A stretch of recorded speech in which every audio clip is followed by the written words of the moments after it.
as you begin to develop a strategy, and as you put that strategy into practice, and as you continue practicing that strategy for some time, then you move into our third level of wealth. Our third level of wealth we call the security phase. And security means that you've been putting your money to work, you've been following the strategy for some time now, and you're beginning to see some fruits behind that. This is one, if I'm saying there's a step that's unfair, because there's a lot of successful people out there in your 20s and 30s, and you think you're crushing it, but you're trying to figure out, okay, I'm trying to figure out, how do I get to this level of security?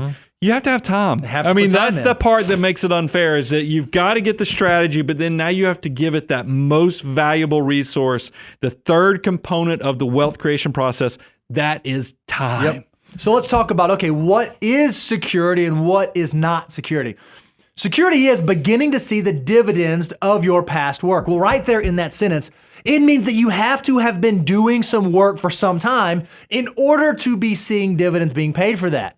Security is also having financial mutant muscle memory. You don't have to think about making solid financial decisions. You don't have to think, am I not going to run up credit card debt this month? You know that credit card debt does not exist. You don't have to think about, am I saving 25% for the future? You know that saving 25% is a given. It is muscle memory that you have developed as a financial mutant. Yeah, I think this is also a stage where a lot of people are reaching what we call the bowling point. A lot of you are think I just said bowling point. All the big bowlers out we're there. Not talking about bowling. We're talking about boiling, meaning that you have reached.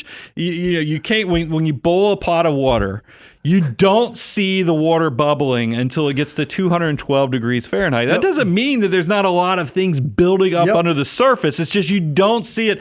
I love security. You're probably beyond. We talk about, and we've done social media content, that first 100,000 is magical because it just, once you can get to that, it seems to get easier and easier because you're now snowballing. This thing's rolling downhill and building upon itself. You have reached that with security. So now some of that unknown stuff is not going to derail you like it would have when you're in those first two stages of the levels of wealth. That's what the bowling point does. It allows you to not get derailed by those unknown unknowns. You may have had the emergency fund funded in the previous stage, but now you know, even if something bad happens, even if it's happened to those funds, it's not going to change my picture. It's not going to change my trajectory. That's what security is. Let's talk, Brian, now about what it's not. Security is not income or net worth based. You're going to hear this over and over. Just because you make $250,000 a year does not necessarily mean that you're in the security phase.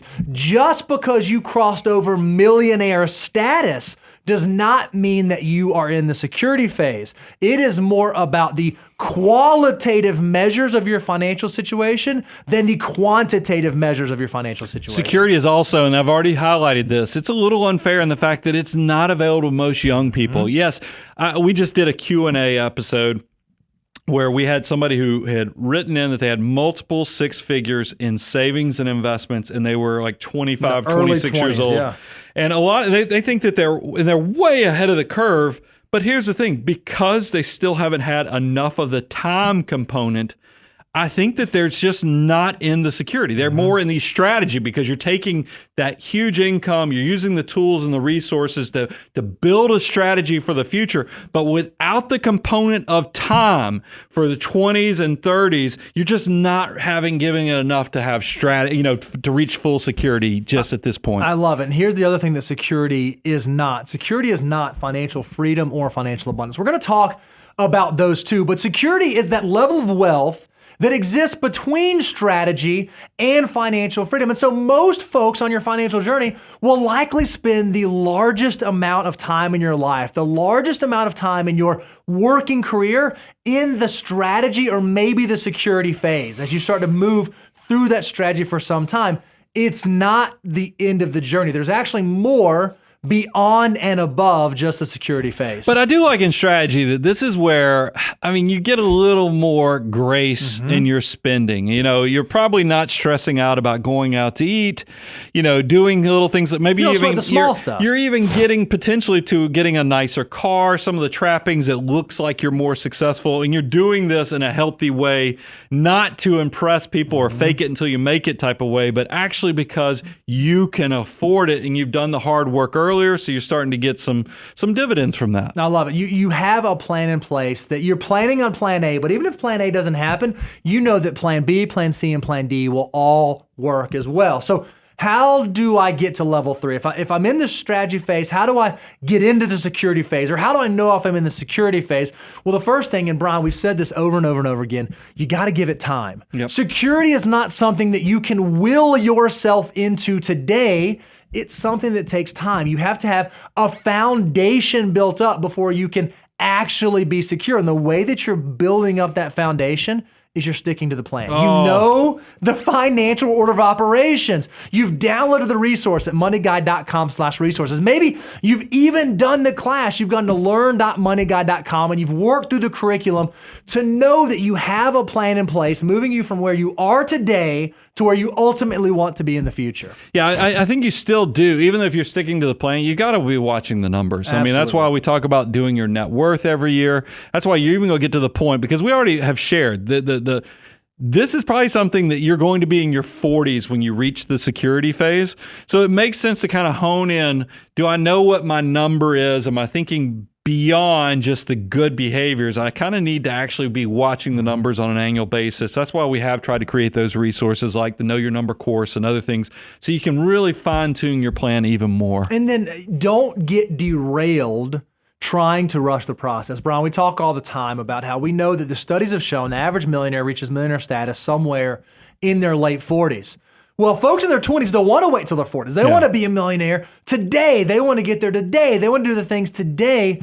Unfortunately, building wealth is not something that happens overnight. Yes, there are one-off cases, but those are the exceptions, not the rule. The rule is get a plan in place, execute that plan over a long period of time, and you will be amazed at the empire you can build, but you have to keep your eye on the ball. You can't allow yourself to get distracted and move in different paths that are going to move you away from the ultimate goal that you're working towards. It's that slow, steady work. That's it. That people will be impressed with later. And I think that's probably a great transition to talk about what are some of the signs that you know you're doing it right.